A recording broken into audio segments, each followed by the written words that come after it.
On connaît tous cette sensation, pas vrai? Le début d'une nouvelle année, l'arrivée des beaux jours. On se lance dans un nouvel objectif sportif, on est plein d'énergie, de bonnes résolutions.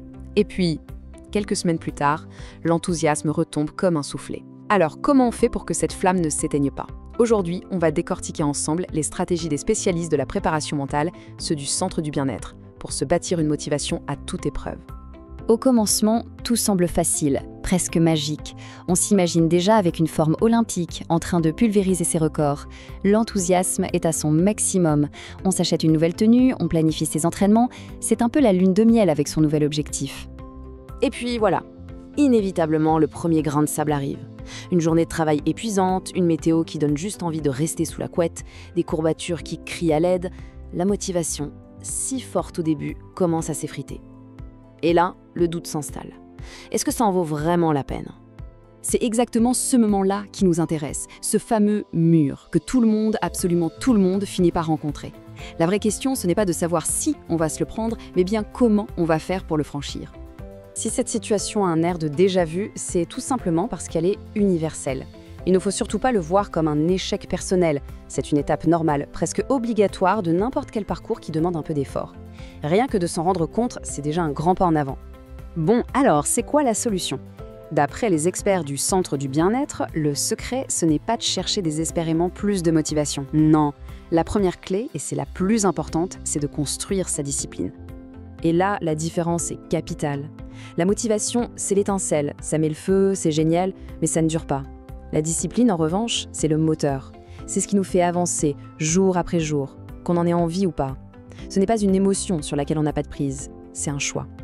D'accord, mais comment on la construit, cette fameuse discipline? On n'est pas discipliné, on le devient. Et ça passe par la mise en place d'une routine bien solide, une sorte de boîte à outils pour notre comportement. Il y a 4 piliers pour ça. Premièrement, la planification. On inscrit ses séances dans son agenda comme un rendez-vous chez le médecin. C'est non négociable. Deuxièmement, la variation des plaisirs, pour ne jamais s'ennuyer. Troisième point, le suivi. Un petit carnet où l'on note ses progrès, c'est hyper puissant pour se rappeler d'où l'on vient les jours de doute. Et enfin, le plus important peut-être, célébrer les petites victoires. Chaque séance faite, c'est un succès en soi. Cette citation du centre du bien-être résume tout. Il vaut 1000 fois mieux faire 3 séances tranquilles par semaine, toutes les semaines, qu'une seule séance monstrueuse une fois par mois. C'est cette régularité qui bâtit l'habitude et qui donne des résultats qui durent. Et voilà un chiffre pour souffler un peu. Les spécialistes sont d'accord. Tenir sa routine à 80% du temps, c'est largement assez pour atteindre ses buts. La perfection, on oublie. La vie est pleine d'imprévus et s'autoriser cette petite marge de 20%, c'est la clé pour ne pas tout laisser tomber au premier accroc. Ok, la discipline, c'est notre moteur. Mais pour que ce moteur tourne à plein régime, il lui faut du bon carburant et un bon entretien. La deuxième grande clé, c'est donc de trouver un équilibre global, un équilibre entre le corps et l'esprit. Côté mental, ça veut dire être bienveillant avec soi-même. Le progrès, ce n'est jamais une ligne droite. Il faut de la patience, de la souplesse. Et surtout, il faut choisir un sport qu'on aime vraiment. Parce que se forcer à faire un truc qu'on déteste, c'est le meilleur moyen d'abandonner. Et physiquement, c'est tout aussi crucial.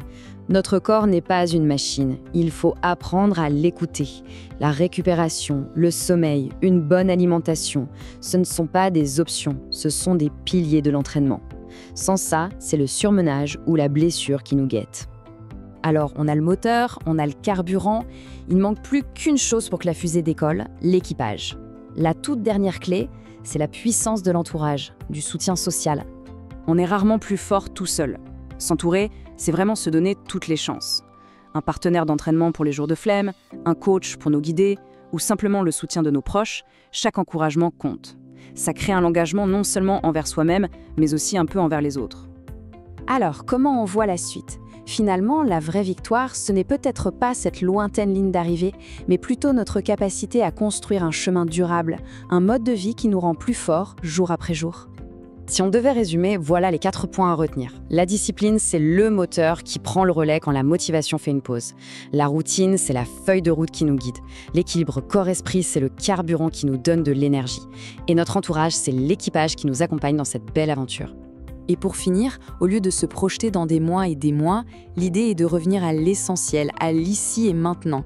En gardant en tête ce principe des petites victoires, la question est simple. Quelle est la toute petite victoire que l'on peut viser et célébrer cette semaine? C'est souvent dans cette réponse que se cache le début d'une très grande réussite.